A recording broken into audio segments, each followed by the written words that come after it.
ចាសូមជំរាបសួរពុកម៉ែបងប្អូនទាំងអស់គ្នាយើងវិលមកជួបគ្នាទៀតហើយចំពោះបងប្អូនឆ្នាំទាំង12ចាគឺរាសីប្រចាំសប្តាហ៍ដែលចាប់តាំងពីថ្ងៃទី4រហូតដល់ថ្ងៃទី10ខែឧសភានៅក្នុងវីដេអូនេះផងដែរចា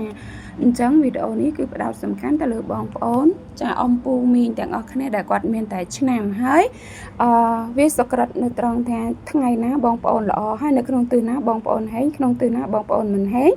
ហើយឆ្នាំបងប្អូនមួយណាដែលចង់ខ្លាំងជាងគេនិងបងប្អូនឆ្នាំមួយណាដែលហេងជាងគេនៅក្នុងថ្ងៃនីមួយៗយើងអាចធ្វើកិច្ចការងារបានជាច្រើនដូចជាផ្លាស់ប្ដូរផ្ទះចាយើងទិញឡានថ្មីយើងទៅលេងសមុទ្រយើងបួងសួងយើងចង់ទៅជួបមិត្តភ័ក្តិយើងចង់ទៅបង្កើតហាងឬមួយក៏បើកហាងឬមួយក៏បើក business អីផ្សេងចាអញ្ចឹងកុំឲ្យខាតពេលវេលាយូរយើងទៅចាស្ដាប់ទាំងអស់គ្នាចានៅក្នុងថ្ងៃទី4បងប្អូនដែលហេងជាងគេហ្នឹងនៅក្នុងខែឧសភាគឺបងប្អូនដែលកើតឆ្នាំកុរអាយុ44ឆ្នាំចាដែលគាត់អាចថាល្អនៅក្នុងទិសខាងជើងជាងខាងលិចឬមកក៏ទិសខាងជើងចាដែលល្អប្រសើរសម្រាប់គាត់រីឯទិសមិនល្អគឺទិសខាងលិចនិងខាងត្បូងចាហើយឆ្នាំដែលចុងនៅក្នុងថ្ងៃនោះគឺបងប្អូនដែលកើតឆ្នាំវកចាដែលមានអាយុ35ឆ្នាំអញ្ចឹងនៅក្នុងថ្ងៃនីមួយៗគឺគេបញ្ជាក់ឆ្នាំឆុងដែលអាយុប៉ុន្មានហើយឆ្នាំហេងអាយុប៉ុន្មានបញ្ជាក់ច្បាស់ហើយបញ្ជាក់តាំងពីទិសទៀតចាទិសល្អនិងទិសមិនល្អខ្ញុំគិតថាសៀវភៅនេះគឺមានអត្ថប្រយោជន៍ល្អខ្លាំងមែនតើសម្រាប់ខ្ញុំធ្វើការចែករំលែកទៅដល់បងប្អូនទាំងអស់គ្នាចាដើម្បីឲ្យបងប្អូនទាំងអស់គ្នាគឺមានអារម្មណ៍ថាខ្លួនឯងចង់ធ្វើអីមួយប៉ុន្តែអត់ចង់ទៅមើលគូដើម្បីអស់លុយរើសវេលាអីអញ្ចឹងណាព្រោះបងប្អូនជួខ្ញុំឲ្យចាជួយមើលរាសីគឺបងប្អូនត្រូវបងថ្លៃសេវាបងប្អូនជួយខ្ញុំឲ្យរើសវេលាល្អសម្រាប់ជួផ្ទះឬមួយក៏ភ្ជាប់ពាក្យឬមួយក៏វិធីមង្គលការឬមួយក៏បងប្អូនចូលឬមួយក៏ចូលនៅផ្ទះថ្មីបើកហាងថ្មីគឺបងប្អូនត្រូវចំណាយថវិកាបើសិនជាបងប្អូនគិតថាខ្ញុំធ្វើទៅតាមនេះបានក៏អូខេដែរចាអញ្ចឹងបងប្អូនយើងទៅស្ដាប់ទាំងអស់គ្នាចំពោះថ្ងៃទី5អញ្ចឹងថ្ងៃទី5បងប្អូនដែលហេងគឺបងប្អូនដែលកើតឆ្នាំចបងប្អូនដែលសយគឺបងប្អូនដែលកើតឆ្នាំរកាចាឆ្នាំចគឺអាយុ33ឆ្នាំដែលហេងហើយបងប្អូនដែលកើតឆ្នាំរកាដែលអត់ហេងហ្នឹងគឺអាយុ34ឆ្នាំហើយទិសល្អសម្រាប់បងប្អូនទាំងអស់គ្នាចាគឺមានទិសខាងលិចនិងខាងជើងហើយទិសដែលមិនល្អទៀតហ្នឹងគឺមានទិសខាងលិចដូចគ្នាហើយនិងទិសខាងត្បូងឈៀងខាងកើតចាអញ្ចឹងសម្រាប់បងប្អូនដែលហេងហ្នឹងគឺយើងអាចទៅធ្វើអីបានជាច្រើនដែលចិត្តចង់ធ្វើអីគឺទៅធ្វើហ្នឹងទៅចាដែលល្អប្រសើរណាគឺដំឡើងក្រេតថ្មីសម្រាប់បងប្អូនរៀបអាពាហ៍ពិពាហ៍ថ្មីហើយយើងចង់សំតនេកឬមកក៏បងប្អូនចង់មានលុយហើយយើងទៅទិញឡានទិញអីដើម្បីចង់ដៃខ្លួនឯងអីចឹងក៏បានដែរហើយសម្រាប់បងប្អូនដែលឆុងហ្នឹងគឺបងប្អូនដែលឆ្នាំរកាអាយុ34ឆ្នាំហ្នឹងយើងមិនគួរទៅធ្វើអីផ្សេងដែលជាថ្ងៃមង្គលទេនៅក្នុងថ្ងៃនោះព្រោះវាមិនល្អសម្រាប់យើងណាចាអញ្ចឹងនៅក្នុងថ្ងៃទី6បងប្អូនដែលហេងគឺបងប្អូនដែលកើតឆ្នាំរកាអាយុ22ឆ្នាំហើយបងប្អូនដែលសយហ្នឹងគឺបងប្អូនដែលកើតឆ្នាំចអាយុ33ឆ្នាំទិសល្អសម្រាប់បងប្អូនទាំងអស់គ្នាគឺទិសខាងលិចនិងទិសខាងកើតចាយើងអាចទៅធ្វើអីបានរបៀបដូចថាយើងទៅដំឡើងក្រែឬមួយក៏យើងបួងសួងសុំសេចក្តីសុខសប្បាយឬមួយក៏ធ្វើដំណើរឬមួយក៏ចង់ដូចថាមូផ្ទះថ្មីទៅនៅមូផ្ទះចាស់ទៅនៅផ្ទះថ្មីឬមួយក៏ training បុគ្គលិកអីថ្មីអញ្ចឹងណាហើយទិសមិនល្អហ្នឹងគឺទិសខាងលិចនិងខាងត្បូងជាងខាងកើតហើយបងប្អូនមិនគួរទៅលេងសមុទ្រទេបងប្អូនដែលកើតឆ្នាំចអាយុ33ឆ្នាំណា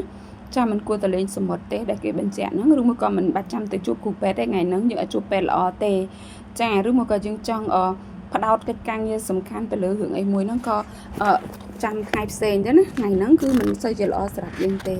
អញ្ចឹងនៅក្នុងថ្ងៃទី7គឺបងប្អូនដែលហេងហ្នឹងគឺបងប្អូនដែលកើតឆ្នាំវកអាយុ11ឆ្នាំ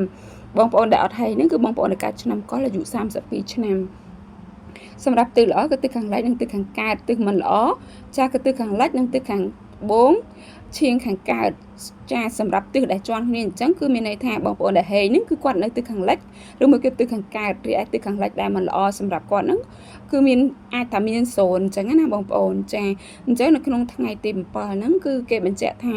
បងប្អូនឆ្នាំវកអាយុ11ឆ្នាំហេងហើយបងប្អូនដែលកើតឆ្នាំកុរអាយុ32ឆ្នាំអត់ហេងទេណាចាអញ្ចឹងសម្រាប់បងប្អូនដែលហេងបន្ទាប់ទៀតនៅក្នុងថ្ងៃទី8គឺបងប្អូនដែលកើតឆ្នាំមមែអាយុ60ឆ្នាំបងប្អូនដែលអត់ហេងនៅក្នុងថ្ងៃទី8ហ្នឹងគឺបងប្អូនដែលកើតឆ្នាំជូតអាយុ31ឆ្នាំចាទិសល្អសម្រាប់បងប្អូនគឺនៅទិសខាងជើងជាងខាងកើតរីឯទិសល្អមួយទៀតគឺនៅទិសខាងត្បូងរីឯទិសមិនល្អគឺនៅខាងជើងជាងខាងលិច ហើយនឹងទិសខាងលិចអញ្ចឹងសម្រាប់ទិសល្អយើងអាចបួងសួងសុំសេចក្តីសុខសប្បាយដល់ប្រពន្ធកូនចាក្រុមហ៊ុនឬមួយក៏ business របស់យើងកិច្ចការងារទូទៅរលុយរកាក់ចាការលក់ដូរការធ្វើកិច្ចការងារផ្សេងចាឬមួយក៏ start business ថ្មីចាឬមួយក៏យើងអាចទៅជួបពេទ្យចាឬមួយក៏ការធ្វើដំណើរឬមួយក៏ទៅជួបមិត្តភ័ក្តិចាឬមួយក៏ start up ខែថ្មីអីហ្នឹងឬមួយក៏ចង់សាងសង់អីថ្មីឬមួយក៏បោះសម្អាតផ្ទះថ្មីអីចឹងគឺបានប៉ុន្តែសម្រាប់បងប្អូនដែលកើតឆ្នាំជូតអាយុ31ឆ្នាំនេះគឺគេបញ្ជាក់ថាយើងមិនអាចថាទិញឡានថ្មីនៅក្នុងថ្ងៃហ្នឹងទេអត់ល្អទេហើយយើងចង់មិនថាបង្កើតអីថ្មីដូចថាជួសជុលឬមួយក៏ដំឡើងកុំព្យូទ័រអីហ្នឹងធ្វើកិច្ចការងារទៅតាមប្រព័ន្ធអ៊ីនធឺណិតហ្នឹងក៏មិនសូវល្អដែរចំណែកថ្ងៃទី9ថ្ងៃទី9គឺបងប្អូនដែលហេហ្នឹងបងប្អូនដែលកើតឆ្នាំមមាអាយុ49ឆ្នាំបងប្អូនដែលអត់ហេហ្នឹងគឺឆ្នាំឆ្លូវអាយុ30ឆ្នាំនៅក្នុងថ្ងៃទី9ហ្នឹងផងដែរទិសល្អគឺទិសខាងជើងជាខាងកើតនិងទិសខាងត្បូងហើយទិសមិនល្អហ្នឹងគឺទិសខាងជើងជាខាងលិចហើយនឹងទិសខាងលិចហើយថ្ងៃហ្នឹងល្អហ្នឹងគឺបងប្អូនអាចធ្វើអីបានច្រើនធ្វើកិច្ចការងារផ្សេងអីល្អខ្លាំងណាចាធ្វើចោះឬមួយក៏យើងចង់ទិញឡានថ្មីទិញអីហ្នឹងគឺទិញបានឬមួយក៏យល់ថាយើងធ្វើសាងសង់អគារអីថ្មីហ្នឹងគឺបានណាចាហើយបងប្អូនដែលមិនហេងនោះបងប្អូនដែលកើតឆ្នាំឆ្លូវអាយុ30ឆ្នាំហ្នឹងណាចាអត់ល្អសម្រាប់យើងហ្នឹងគឺយើងមិនអាចថាទៅធ្វើអីរបៀបដូចថាចង់ធ្វើអីមួយដែលឲ្យ clear នៅក្នុងថ្ងៃហ្នឹងឬមួយក៏ទៅធ្វើអីដែលសំខាន់ជួបមនុស្សថ្មី business ថ្មីកុំធ្វើអីចាអញ្ចឹងនៅក្នុងថ្ងៃទី10ចានៅក្នុងថ្ងៃទី10បងប្អូនដែលហេងហ្នឹងគឺបងប្អូនដែលកើតឆ្នាំម្សាញ់អាយុ38ឆ្នាំបងប្អូនដែលអត់ហេងហ្នឹងគឺបងប្អូនដែលកើតឆ្នាំខាលអាយុ29ឆ្នាំទិសដែលល្អសម្រាប់បងប្អូនគឺទិសខាងជើងជាងខាងកើតខាងត្បូងជាងខាងកើតរីឯទិសមិនល្អគឺជើងជាងលិចហើយនឹងទិសខាងលិចចាំមិនល្អហ្នឹងគឺមិនល្អសម្រាប់ដំឡើងក្រែអីហ្នឹងកុំធ្វើអីឬមួយក៏បើក business អីក៏កុំធ្វើដែរឬមួយក៏យើង connect អីថ្មី start up អីថ្មីឬមួយក៏ training បុគ្គលិកអីហ្នឹងក៏មិនសូវល្អដែរចាអញ្ចឹងយើងចប់ហើយនៅក្នុងចាវីដេអូនេះផងដែរអញ្ចឹងខ្ញុំសង្ឃឹមថាជាប្រយោជន៍ដល់បងប្អូនទាំងអស់គ្នាតិចតួចដែរសម្រាប់បងប្អូនដែលជឿជាក់ទៅលើរាសីហុងស៊ុយបែបវិទ្យាសាស្ត្រចាឬមួយក៏អានប៉ាជឿអញ្ចឹងដោយសារបងប្អូនយើងគាត់អានប៉ាជឿឬមួយក៏មើលរិស័យជាមួយខ្ញុំនឹងគឺច្រើនមិនថា YouTube ឬមួយក៏តាម page ទេហើយបងប្អូនដែលជួយឧបត្ថម្ភខ្ញុំនឹងក៏មានដែរជាពិសេសរចនាគឺឧបត្ថម្ភខ្ញុំជារៀងរាល់ខែមិនថាតិចមិនថាច្រើនទេតែសម្រាប់ខ្ញុំគឺច្រើនមែនទែនដោយសារគាត់អត់ដែរសុំអីអំពីខ្ញុំឯងសំបីថាបងជួយមើលខ្ញុំបន្តិចបងជួយធ្វើអីខ្ញុំបន្តិចរើសវេលាល្អបន្តិចអីបន្តិចគឺគាត់អត់ដែរពឹងពាក់ខ្ញុំទេអញ្ចឹងគឺបើសិននិយាយពីទឹកចិត្តខ្ញុំអត់ស្មើនឹងរចនាទេចាខ្ញុំអត់ស្មើនឹងរចនាទេរចនាគឺមានទឹកចិត្តធំធេង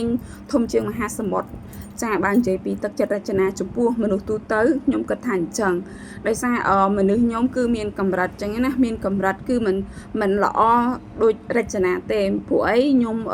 របៀបដូចថាគ្រួសារខ្ញុំនៅមានកម្រិតនៅមានការចិញ្ចឹមឪពុកម្ដាយអញ្ចឹងណាចាចិញ្ចឹមឪពុកម្ដាយទាំងស្រុងទាំងអស់ទាំងកៅអៅសៀកពាក់បាយទឹកនំចំណីលុយកាក់និយាយរួមទៅគឺខ្ញុំចិញ្ចឹមឪពុកម្ដាយខ្ញុំ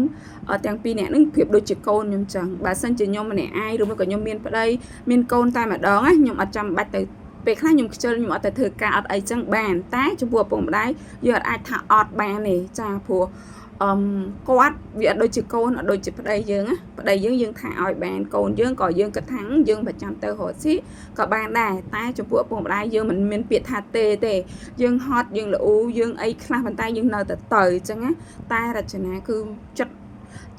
ទឹកចិត្តរចនាគឺធំធេងខ្លាំងណាខ្ញុំបើខ្ញុំប្រៀបធៀបខ្ញុំអត់បានស្មើនឹងពាក្យក្តាររចនាទេចាគឺអត់បានស្មើទេព្រោះកសលផលបុណ្យណាគឺគ្រាន់តែយើងគិតណាគឺបានកសលហើយតែរចនាមិនត្រឹមតែគិតទេថែមទាំងបញ្ចេញថវិកាជារៀងរាល់ខែសម្រាប់ខ្ញុំជាយូរឆ្នាំមកហើយនិយាយរួមទៅចាគឺច្រើនឆ្នាំហើយអាចថា2ឆ្នាំ3ឆ្នាំហើយចឹងដែរគាត់អាចថា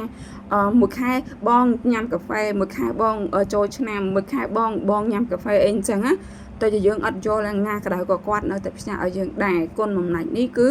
មានបងប្អូនជាច្រើនដែលគាត់មានគុណបំណាច់ដូចជាបងអេមីបងចាខេងឬមួយក៏បងសុភ័ណ្ឌឬមួយក៏បងលីហួរនិងបងសមាលីចាបងនៅក្រៅប្រទេសជាច្រើនទៀតដែលគាត់ជួយជំនួយឧបត្ថម្ភខ្ញុំតែគ្រាន់តែថាគាត់ជាអ្នកមានអញ្ចឹងណាគាត់រៀងធូរធារអញ្ចឹងទៅអត់ដូចរចនាដែលគាត់នៅស្រុកខ្មែរដែរតែគាត់និយាយថាគាត់ គាត់រៀងអត់ជាងពួកគាត់ខាងនោះចឹងតែគាត់អត់ហើយគាត់នៅចែករំលែកដល់ខ្ញុំទៀតអានេះគឺជាទឹកចិត្តធំមហិមាខ្លាំងមែនតើអញ្ចឹងខ្ញុំក៏សូមអរគុណជូនពរដល់បងប្អូនដែលមានគុណទាំងអស់ឲ្យជួបតែសេចក្តីសុខសប្បាយកុំឲ្យមានជំងឺឈឺស្កាត់ហើយបងប្អូនទាំងអស់គ្នាក៏រកទៅទានមានបានឲ្យកាន់តែមានឲ្យកាន់តែបាន